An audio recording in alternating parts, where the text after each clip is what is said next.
सभी लोग शांत हो जाएं।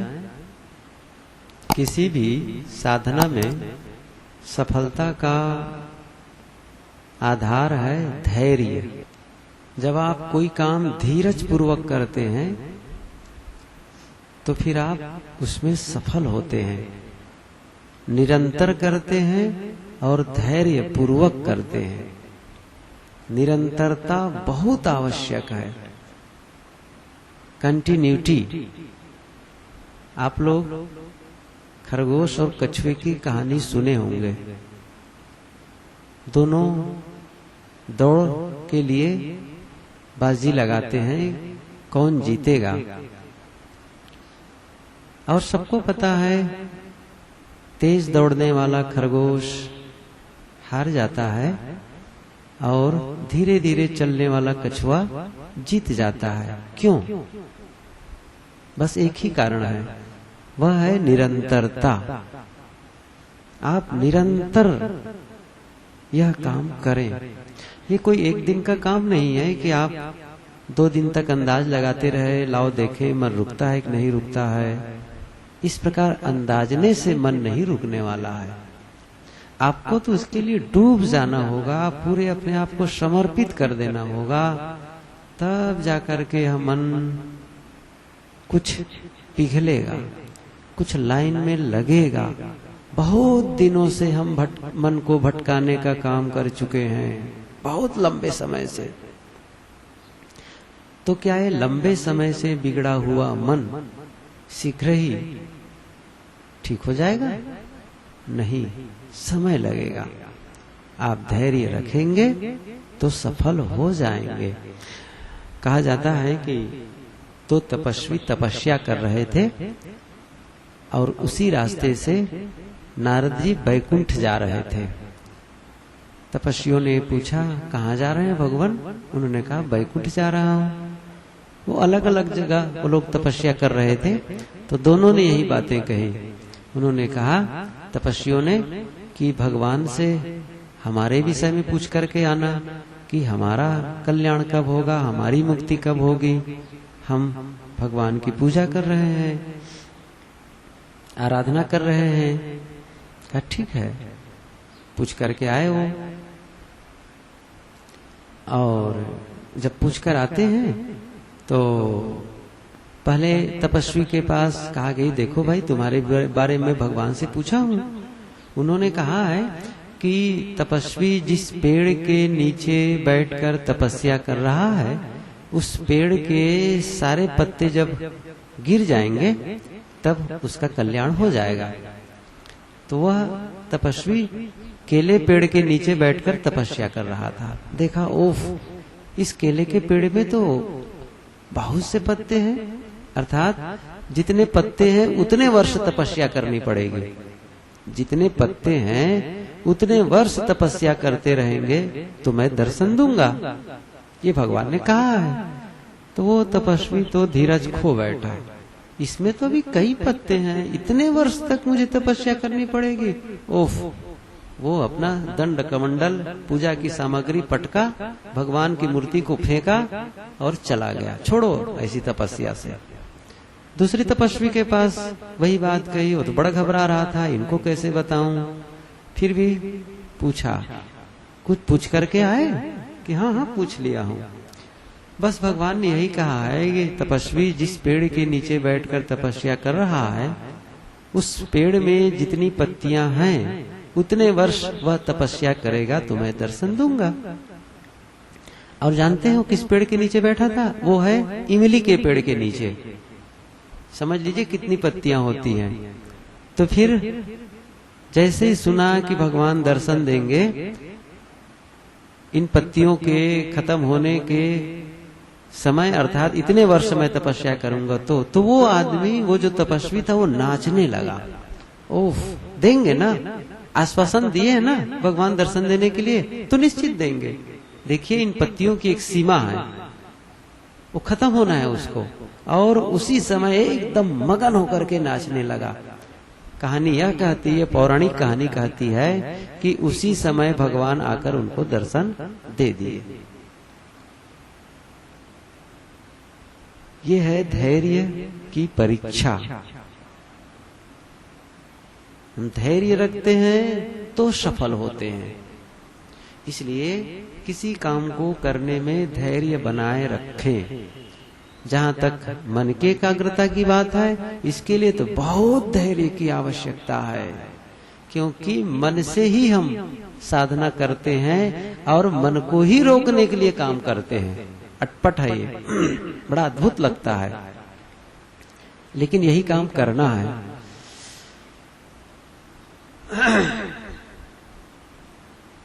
हमारा मन कहाँ भागता है? आप लोग सब सहज बैठ जाएं, स्वाभाविक। आंखें आप धीरे धीरे खोल सकते हैं आहिस्ते से। और मैं जो कहता हूँ आप लोगों को, मन को एकाग्र करने संबंधी कुछ बातें बताता हूँ। या इन बातों को भी आप मन में रखेंगे, इससे आपका काम और सरल हो जाएगा। साधना के साथ साथ ध्यान और ज्ञान दोनों साथ साथ चले। केवल ध्यान हो तो मूढ़ता आ जाएगी, केवल ज्ञान हो, केवल सिद्धांत की बात बताई जाए, थ्योरी बताई जाए और प्रैक्टिकल न बताया जाए तो भी आप सफल नहीं हो पाएंगे।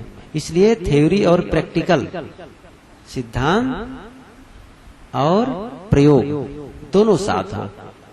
तो अभी हम क्या कर रहे थे? साधना। अभी क्या कर रहे थे? प्रयोग, प्रैक्टिकल कर रहे थे।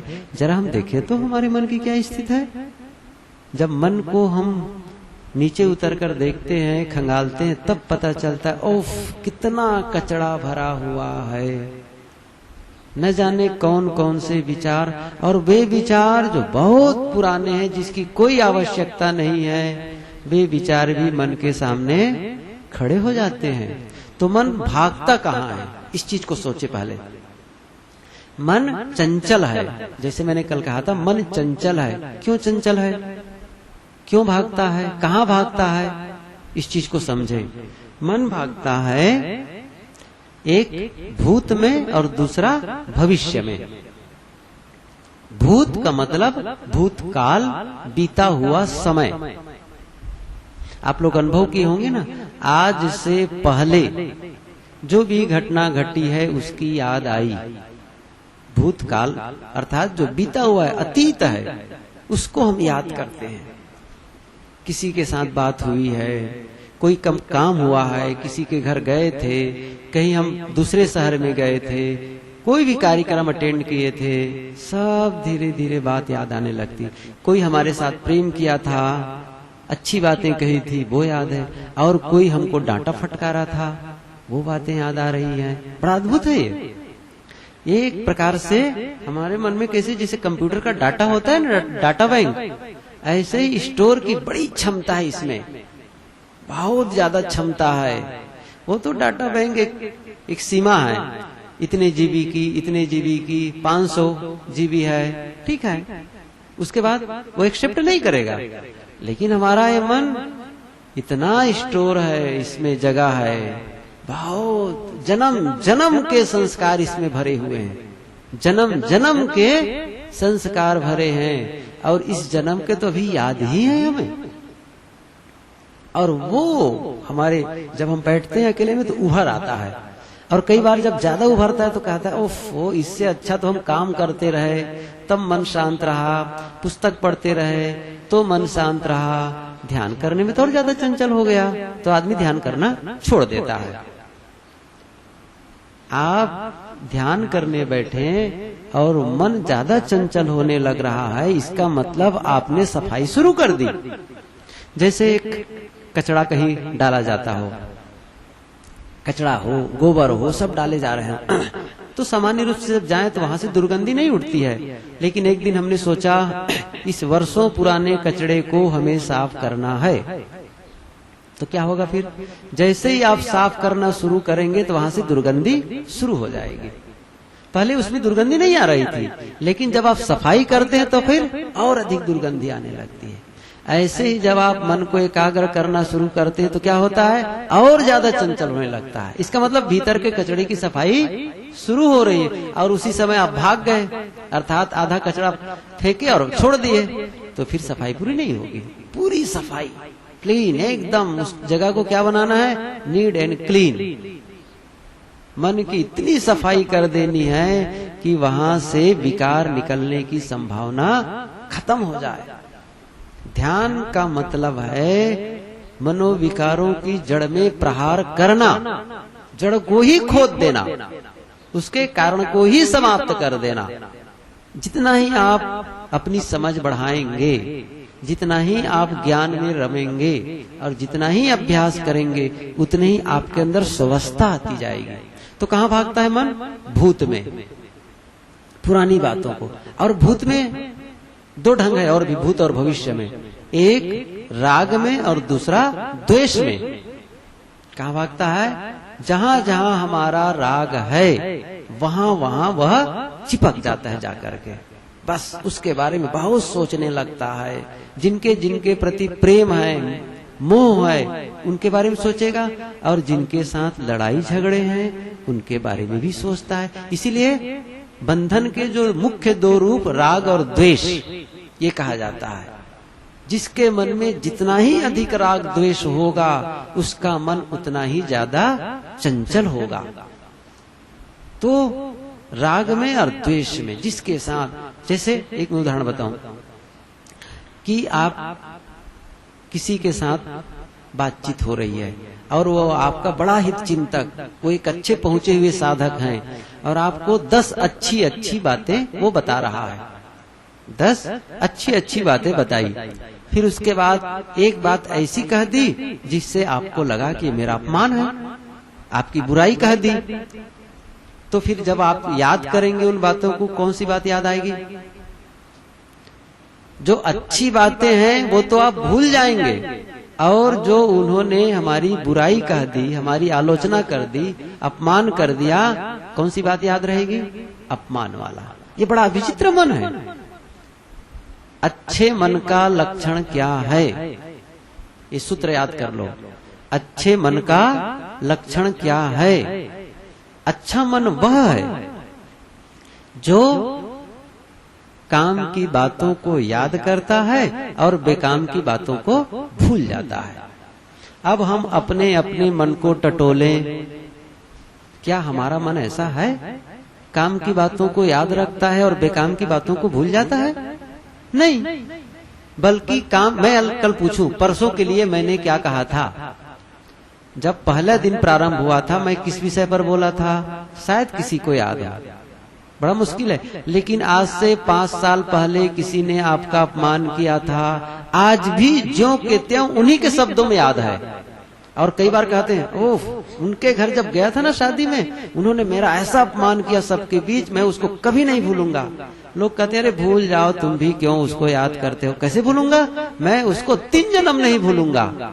कई लोग तो बड़े संकल्प लेते हैं, जीवन भर नहीं भूलूंगा, और बदला लेने का भाव रखते हैं। ऐसा कठोर मन वाला कभी शांत नहीं हो सकता। ये ध्यान रखो।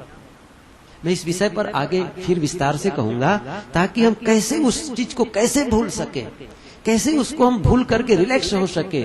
और जब जब पुरानी बात याद आती है, तब आप लोग ख्याल करें, किसी ने अपमान किया और याद आई, किसी ने हमारा नुकसान की याद आई, तो जानते हैं उस समय वर्तमान में क्या होता है? वो घटना घटे भले ही 10 साल हो गई हो, लेकिन आज जब याद करते तो क्या होता है? मन में उसके प्रति नाराज होता है, उसके प्रति नफरत का भाव जगता है।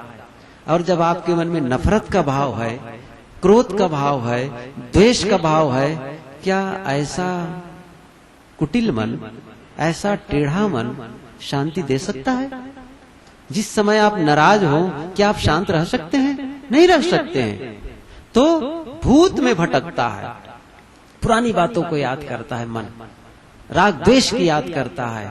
और जब वहां से समय बच जाता है तो क्या करता है? भविष्य, कल का प्रोग्राम, यहाँ बैठे लोगों के मन में कई बार अभी प्रोग्राम आ गया होगा, कल तो रक्षाबंधन है, कैसे राखी बांधना है, कहाँ कहाँ जाना है, कौन कौन सी मिठाई का आयोजन करना है। तब भाई लोग याद किए होंगे, हाँ हमारे लिए तो रक्षाबंधन के लिए राखी आने वाली है, राखी बांधने वाले। देखिए अभी आया नहीं है ना, लेकिन कल के लिए प्रोग्राम शुरू, कल के लिए प्रोग्राम शुरू।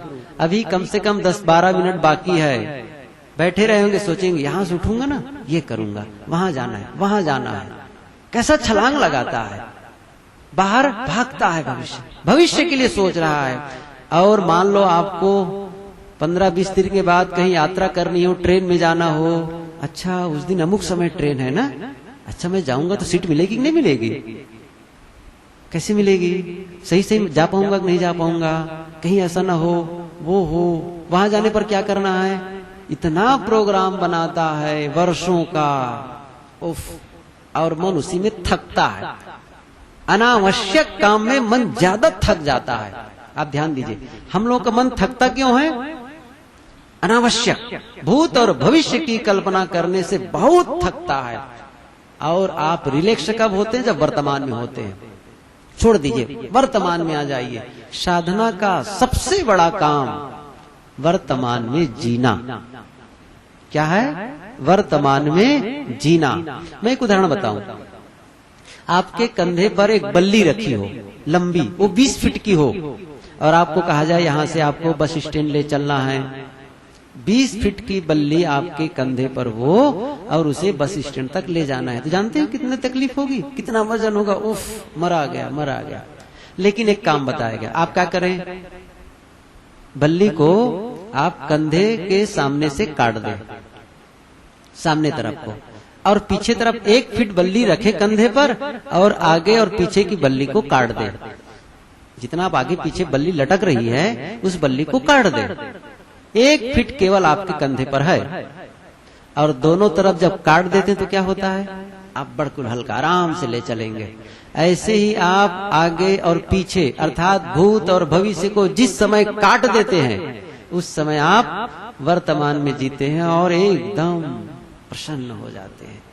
यह हमारा मन भूत और भविष्य में भटक करके हमारे मन को बोझिल बनाए, अपने आप को बोझिल, हम बहुत, जो करीब 50 किलो का सिर में बोझा लेकर चलता है ना, ये जो कुली लोग हैं ना, बड़े आराम से जब ट्रेन में चलो, स्टेशन में देखो तो खटखट खटखट पहुंचाते हैं बोझा, वो अटैची पर अटैची, बैग पर बैग रखे रहते हैं, लेकिन आराम से चलते हैं। उससे ज्यादा मेहनत, उससे ज्यादा बोझ हमारे मन में है, जबकि हमारे सिर में कोई बोझा नहीं है। इसीलिए कहते हैं, आजकल कहते हैं उफ बड़ा टेंशन है। आजकल गांव की बुढ़िया भी जान गई है टेंशन शब्द, वो पढ़ना नहीं जानती, लेकिन टेंशन शब्द उसके दिमाग में है, बड़ा टेंशन है, ओफ ये तो टेंशन पैदा कर देता है। बस छोटी छोटी बात में लगता है जैसे हम लोग का दिमाग प्लास्टिक का बना हुआ है, बहुत जल्दी दाएं बाएं होता है। अपने मस्तिष्क को, अपने मन को इतना मजबूत बनाना है कि इन छोटी मोटी घटनाओं में प्रभावित न हो सके। साधक का एक बहुत बढ़िया लक्षण क्या है, अप्रभावित जीवन जीना, अप्रभावित, घटनाओं से प्रभावित न हो। वाह, ये भूत भविष्य के बारे में मुझे और विस्तार से समय से कहना है, और मैं आप लोगों को बता रहा हूं कि कैसे इससे हम जो पुरानी घटनाओं को याद करके जो हम नाराज हो रहे हैं, कैसे उसको बहुत जल्दी छुट्टी पाएं, इसके मैं आगे बताऊंगा। क्योंकि समय, घड़ी इतनी जल्दी भागती है कि वो हमारे बस की नहीं है, हमको उसी के अनुसार काम करना है। तो बस धैर्य, मैंने 2-3 बातें बताई, आप धैर्य रखें और निरंतरता। वैसे इसको मैं फिर से कहूंगा आगे, धैर्य, निरंतरता, ये क्यों आवश्यक है और इससे हम क्या लाभ मिल सकता है मन को एकाग्र करने के लिए। और दूसरी बातें मैंने क्या कही, दूसरी बात है हमारा मन भटकता है भूत में, भविष्य में, राग में, द्वेष में। ये 2 ही पथ हैं उसके चलने के लिए, और दोनों में हम चौकसी बरत सके, दोनों में हम चौकीदारी कर सके दोनों तरफ से, तब देखो हमारा मन कितना बढ़िया होगा, वर्तमान का काम अच्छा होगा, हम प्रसन्नता पूर्वक कोई काम कर सकेंगे और दूसरों की बातों से प्रभावित नहीं हो पाएंगे। कौन हमको गाली देता है, कौन हमारी प्रशंसा करता है, दोनों से अपने आप को बचाना है। कैसे बचाना है भविष्य में देखेंगे अगले दिनों में। आज ये विचारों का क्रम यही बंद करते हैं, और अब कल का जो होमवर्क दिया गया था उस पर चर्चा करते हैं। हाँ, मेरे साथी मुझे याद दिला रहे हैं क्रोध नियंत्रण का सूत्र, तो मैं बताऊंगा ना, मैं वादा किया हूं तो बताऊंगा, लेकिन वो टाइम आने दीजिए। अभी थोड़ा क्रोध का क्लियरिफिकेशन। देखिए, क्रोध के विषय में यदि बोलना शुरू करूंगा ना तो कम से कम 45 मिनट तो चाहिए ही चाहिए, लेकिन मैं उसको रिड्यूस करूंगा। क्या करूंगा? रिड्यूस करूंगा, छोटा करूंगा, संक्षिप्त संस्करण निकालूंगा उसका। तो फिर क्या होगा, उसमें थोड़े में समझ लेंगे। और उसी समय में उपाय भी बताऊंगा कि कैसे आप अपने मन को सेकंडों में क्रोध रहित बना सकते हैं। सेकंडों में आप चाहेंगे तो सेकंडों में बना सकेंगे। बस मैं एक ऐसा सूत्र बताऊंगा, लेकिन इस समय तो होमवर्क के बारे में चर्चा करने की है। कल का प्रश्न क्या था? हाँ, जब कोई पसंद न करे तब आप क्या करेंगे? क्या लिखे हैं आप लोग? बताओ। हाँ, उत्तर लिखे? उत्तर लिखे नहीं लिखे? कौन कौन लिखा? अब मेरे पास देखिए, मेरे पास कार्डलेस माइक होता ना तो पहुंचवा देता वहां तक के, तो फिर वो आपकी आवाज मेरे तक आ जाती। हाँ, थोड़ी देर के लिए पंखे बंद कर दो तो थोड़ी आवाज आए। हाँ बोलो बोलो बेटी, कौन कौन लिखा है? हाँ बोलो। यदि मुझे कोई भी पसंद ना करे तो इसका मतलब ये है कि मुझ में कोई कमी है। क्योंकि एक को ना पसंद करे तो स्वाभाविक है, लेकिन कोई भी पसंद ना करे तो मुझ में कोई ना कोई कमी है और मैं उस अपनी कमी को सुधार करना चाहिए। Very good. और हाँ ठीक है। क्या इसको आप लोग स्वीकार करते हैं? कितने लोग स्वीकार करते हैं इस बात को? बाकी लोग नहीं करते हैं? करते हैं? नहीं, मैं जबरदस्ती नहीं कहता हूं, आपके भीतर से सचमुच स्वीकार हो तो कहिए, नहीं तो इस पर फिर दूसरे पक्ष को देखेंगे, दूसरे पक्ष को देखेंगे कि क्यों ऐसा है। कोई इसका मतलब सब लोग गलत हैं, केवल मैं सही हूं, यह भाव जगेगा। यदि हम, यह प्रश्न है कि जब कोई पसंद नहीं करता है, इसका मतलब निश्चित है हम में कोई ऐसी कमी है जिसके नाते लोग नाराज हैं। अब क्या करना है? आत्मानुसंधान, टटोलना है सचमुच क्या है और उसको ठीक करने का काम हमें करना है। ये सबको एक मन में संकल्प भाव हो कि ऐसी स्थिति में कोई भी एक, अब सोचिए ये बात को आप थोड़ा से और कम करिए, कोई भी पसंद नहीं कर, एक कोई करता है, ऐसा कुछ कहता है हमारे बारे में, बुराई करता है, तो क्या करना है? फिर झांकना है, सचमुच वो बुराई मेरे में है? यदि है तो मैं दूर कर दूं, नाराज होने की कोई बात नहीं, और नहीं है तो भी कहता है ठीक है, फिर वो नहीं समझ पा रहा है, उसको छोड़ो, ये दूसरी बात है। तो फिर ऐसी स्थिति में भी अपने आप को संभालना है। अच्छा, एक बात और मैंने कही थी, हर दिन 3 कारण लिखें जिनके कारण आपको खुश होना चाहिए। लिख पाए? क्या आपको अपने जीवन में खुशी का कोई कारण नहीं मिला? मिला होगा। क्या एक आप प्रसन्न नहीं, आप जिंदा हैं? ख्याल करिए, आप प्रसन्न नहीं हैं। आप देखिए, हम लोग सब प्रसन्न, हमको प्रसन्न होना चाहिए। कम से कम आप अस्पताल में खड़े होकर लाइन नहीं लगाए हैं ऑपरेशन के लिए। यदि ऐसा होता तो, किसी ट्रेन एक्सीडेंट में हमारा पैर दबा होता तो प्रसन्न है ना?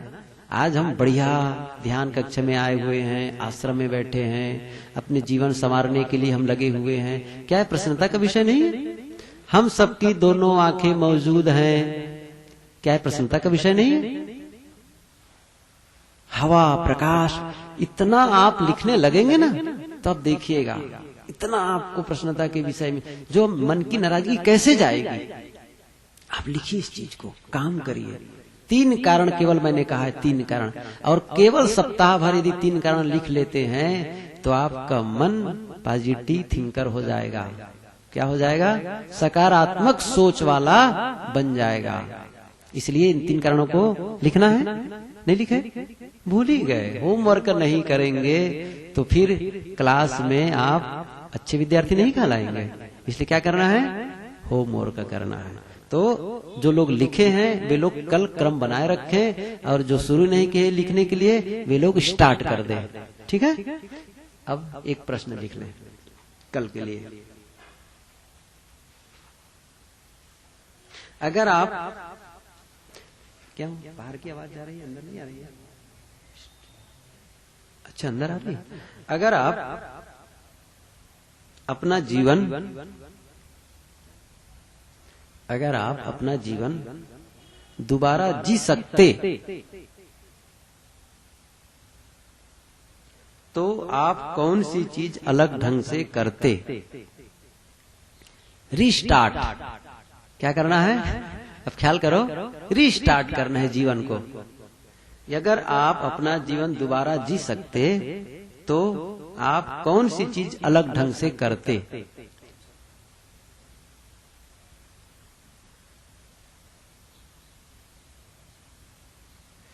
एक ही बात है, कौन सी चीज, कौन सा काम, कौन सा ऐसा या कौन सा परिवर्तन अपने आप में करते? जैसे आप एक मैं उदाहरण बताऊं आपको, जैसे विद्यार्थियों के लिए आपको कक्षा 1 का विद्यार्थी बना दिया जाता है, ख्याल करिए अभी से, तो आप कैसे मन लगा के पढ़ाई करते, कितना अनुशासन करते, पालन करते, कितना अपने आप को संयम में बरतते। मान लो आपको एकदम प्रारंभ कर दिया गया स्टार्टिंग, तो फिर आप कैसे ढंग से अपने आप को करते? आप ख्याल करिए, अभी अभी शादी हुई है बस, और शादियों की पहली बार एक दूसरे से मिलना हुआ है, तो आप कैसा व्यवहार शुरू करते? वर्तमान की समझ के अनुसार, वर्तमान जानकारी के आधार पर आप कैसा अपने आप में परिवर्तन करते, कैसा व्यवहार करते? रीस्टार्ट करने का है। देखिए, हमसे पहले गलतियां हुई कब? जब हम अनजान में थे, इन सारी बातों को इतना विस्तार से नहीं जानते थे कैसे अपने कर, लेकिन अब हम जान गए हैं। वर्तमान में हमारी जानकारियां बहुत बढ़ गई है। अब इस जानकारी के आधार पर आप फिर से प्रारंभ करते हैं जीने के लिए, तब आप कौन सा परिवर्तन करना चाहते हैं अपने, कौन से काम बढ़िया करना चाहते हैं, कौन सा आप ऐसा गुण अपनाना चाहते हैं जिससे आप बढ़िया से बढ़िया कर सके, ये आपको अपनी डायरी में लिखना है। इस पर हम फिर कल चर्चा करेंगे, उससे क्या लाभ होने वाला है। बस मंत्र को फिर से दोहराएं, फिर यहां से प्रस्थान करेंगे।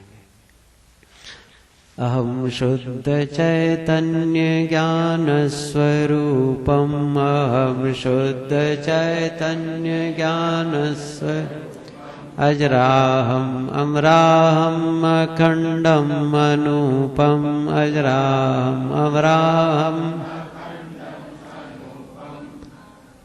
मैं एक बार बोलूं, तब तक आप लोग धीरज पूर्वक सुने। उसको बिल्कुल ऐसे लगे कि जैसे अपने दिल में वो शब्द उतर रहे हों। एक होता है ओठ से कहना और एक होता है दिल से कहना। तो किससे कहना है? हृदय से कहना है। ओठ से कहना ही कहना है, लेकिन ऐसा लगे जैसे वो शब्द भीतर उतर रहे हैं धीरे धीरे। तो एक बार सुने और एक बार बड़े मन से और भाव से दोहराएं। ये अपना जो आत्म स्वरूप है ना, इसी के सब पर्यायवाची शब्द हैं। ऐसे शब्दों को जब दोहराते हैं, जैसे कि हम राम राम राम राम राम बहुत कहते हैं, तो इसका मतलब अब मन को कंसंट्रेशन के लिए, एकाग्रता के लिए करते हैं।